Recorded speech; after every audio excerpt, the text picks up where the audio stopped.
Hey, what's up, Zach here, and today I've got the all-new Adidas Dame Certified 3, and for its price point, these things really pack a huge punch. Let's get into them. Now, in my opinion, in the last few years, Adidas basketball has just taken quantum leaps forward, in terms of form and function, right? In terms of materials, but also how those materials are used in the shoe. I've said a lot of times, I don't necessarily care what material is used in the shoe, as long as it works, right? As long as it has a function.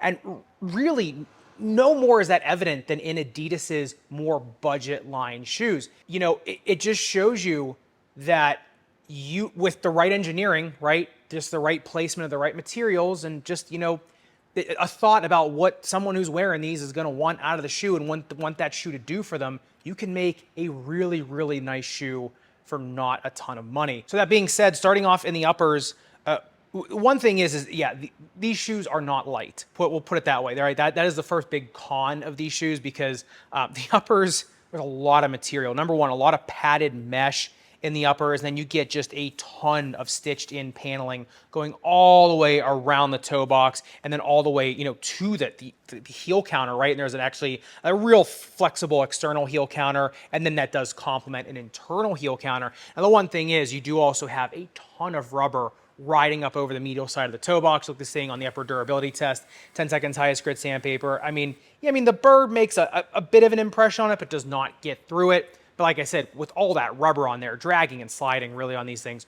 should not be a problem at all. Now, the tongue on these is not gusseted. That's another thing I'm not super in love with these. And the tongue is actually really, really wide.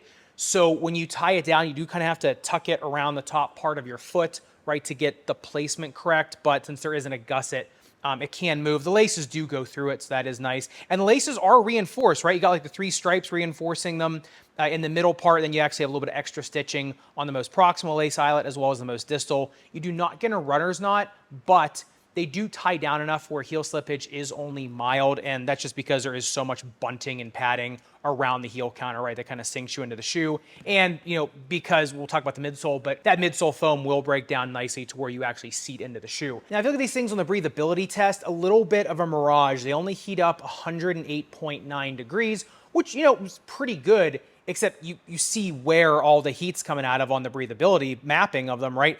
Fog is blowing out of both sides of the tongue because there is no gusset. So there is a little bit of home cooking there. That tongue is actually pretty darn thin. I did not have any lace irritation, but it is, like I said, a thinner tongue. So yeah, to me, there actually are a lot of places to trap moisture and heat in these shoes. Yeah, they did pretty well on the breathing test relative to their weight and the paneling, like I said, because it's getting out of both sides of the tongue. I think if you have a higher volume foot though, and you're kind of shutting off those channels, that's when they're probably gonna start to hold on to just a little bit of heat and moisture. I myself didn't have a ton of problems with them though, and I have a pretty high volume foot, I smack up against pretty much all sides of the shoe. So yeah, they breathe better than I thought they were going to, but I would still expect them to hold on to a little bit of moisture at least. Now, getting into the midsole teardown, it had to have been one of the toughest shanks I've ever had to get through. And this one's plastic, right? This isn't even, carbon fiber graphite I got to get the knife through. This was just straight plastic, and this thing is thick and it is strong. It does go way far proximal in the midfoot. It does not cross the zone, but it is top loaded. And then you also just have an entire bed of bounce foam. I don't really trust the Adidas website anymore in terms of what materials in their shoe, but looking on the microscope, it does look like bounce foam, feels like bounce foam. The other thing is though, the slab and the forefoot of this stuff is pretty substantial, right? The heel to toe drop is a little bit more mellow on these things. So there is a lot of it between you and the ground. You look at this thing on the bounce height test, that no more evident than there, 32.5 centimeters in the rear foot, 32.5 in the forefoot. A lot of times when there's a steep heel to toe drop and there's not as much foam, you get more influence of the ground right in the forefoot versus the rear foot, whether that be good or bad. And these ones, not the case. Like I said, there's a lot of foam in this shoe. The shoe is pretty bottom heavy. There's good and there's bad to that, but in terms of bounce, it's pretty much where we see bounce foam at. It's pretty, lively EVA. But getting into what I thought was one of the more surprising parts of this shoe for multiple reasons is the outsole tread.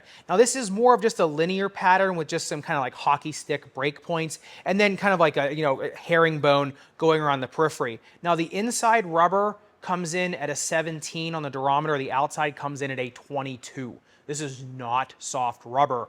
And you look at it on the grip test ramp though, none slipped till 39 degrees, and relative to the durometer of that, that's actually pretty darn good. Obviously, not a ton of rubber movement. When you look at it on the viewing box, kind of all moves almost like an accordion, which is cool. The thing is though, whether it be on a really well-maintained indoor hardwood court or a little bit slicker court that I have, really the grip was fantastic. They do pick up dust, but even when they do pick up dust, the grip's still fine. You can wipe it off pretty easily. So the sure-footedness of these things, even at a higher durometer, I thought was really fantastic. You do get a clip flange here made of outsole rubber, and it's low profile, but it does work. The stopping power of these things is really fantastic, especially because the uppers are pretty hefty, so you do feel pretty contained in them, and because they just kind of sit so flat to the ground, or this is a continuous tread pattern, that shank is so strong.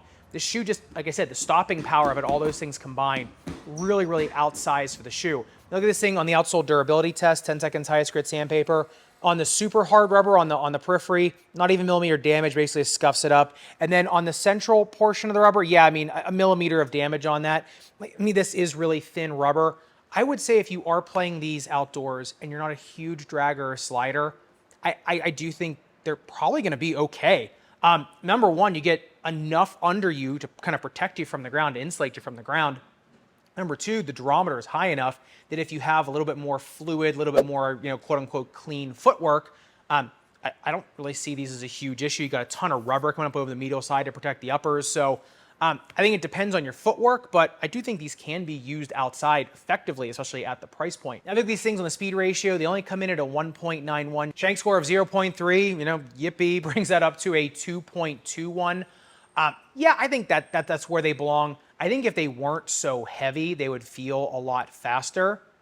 And if they weren't so heavy, they wouldn't feel as stable. So it's kind of a double-edged sword, catch-22 type thing. They just are what they are.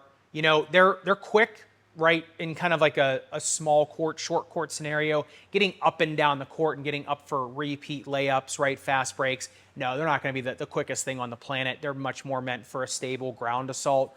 But like I said, for what they are, if you like the tools in them, you can definitely extract enough speed in them to make it worth it for you. But getting into my favorite part of the Dame Certified 3 is its fit. And speaking of that fit and forgiveness, you now can click the link in the description if you want to pre-order the Foot Dr. Zach and Xenon collaboration sport and recovery slide.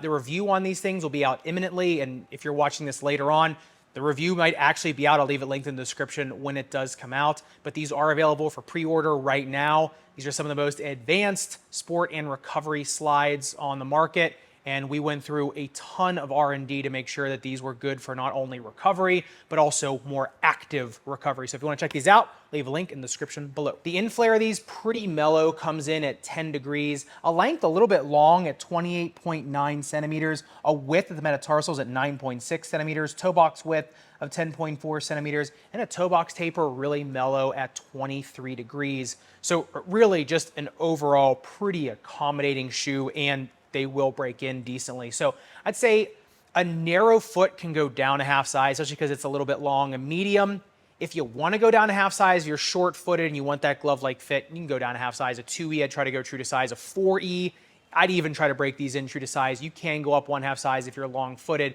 It's just that, number one, it's heavy. So if you can go down a half size, you get a little bit of weight reduction, relative to the fit.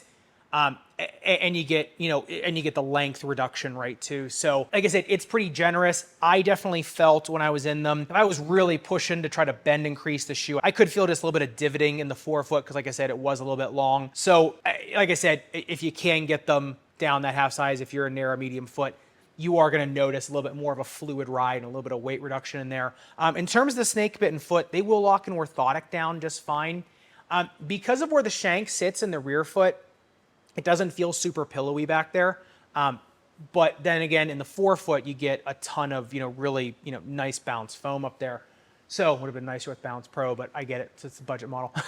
But I would say with an orthotic in these, even a low profile orthotic, I think these are pretty good for most things. Like I said, they put you so kind of flat to the ground, but they are so stable, right? They're so stable, so well balanced that really, for anything that you need more support with, they really provide that, and I think an orthotic can kind of more provide this little bit of cradling in the rear foot. But getting in the performance of the certifieds, yeah, I mean, they're a pretty bottom-heavy, bottom-stable shoe, right? It's hard to, rollies. It's hard to feel unstable in them. And I think for somebody looking for more of a ground assault shoe, someone looking for sure-footedness, a little bit more durability, especially on indoor courts, right? On outdoor courts, it's, it's middle of the road. But on indoor courts, for a durable, very stable gripping shoe that feels very supportive underfoot, that you maybe need a little bit more support with, maybe just, want to lock an orthotic down in to kind of insulate yourself, this is a really good pickup. And for a budget model shoe, for sure, one of the best, if not the best out there, especially for combination indoor-outdoor pickleball. I'd say this is on a top 5 list, pickleball shoes, just period, not even budget shoes, right? So even for outdoor tennis, this looks like a barricade, right? If you slapped a chunkier herringbone on this, this looks like what a barricade should look like. So that would be cool if Adidas would do that. But like I said, in terms of getting up for layups over and over and over again, yeah, you do kind of have to bring the hops to them. But if you can already, is it that big of a deal? Right, and then with an orthotic in there, it's going to help a little bit. Plus, that shank is, that shank is strong enough. It just doesn't really cross a zone. Like I said, it's more for support. But like I said, relative to the weight of the shoe and relative to the durability and the durometer of that rubber on indoor courts, yeah, if you're looking for a shoe kind of to go to battle with, right, more of like a battle-hardened shoe, especially because it's pretty protective in the uppers too, then yeah, this is one of the better ones out there. And in terms of this one versus the flagship Dame, yeah, I like the flagship a little bit better, but relative to cost, there's really nothing wrong with these, and really they do compete very well. They're just two different shoes for two different purposes, right? But this definitely has a place for sure. And so I'm really excited to see kind of what people think of these going forward, especially given the price point, given, where these kind of fit in the lineup of Adidas shoes, as well as just kind of basketball shoes right now in general. These definitely, to me, fill a need. And I think that you are kind of getting more of a flagship level shoe in a budget price. So it's nice to see. Love to hear your thoughts in the comments down below. Are you grabbing these versus the Dame 9s? Love to hear your thoughts about that. And if you want to see what I'm talking about with the Dame 9 and see that go under the knife, make sure you click into this video up above and subscribe down below.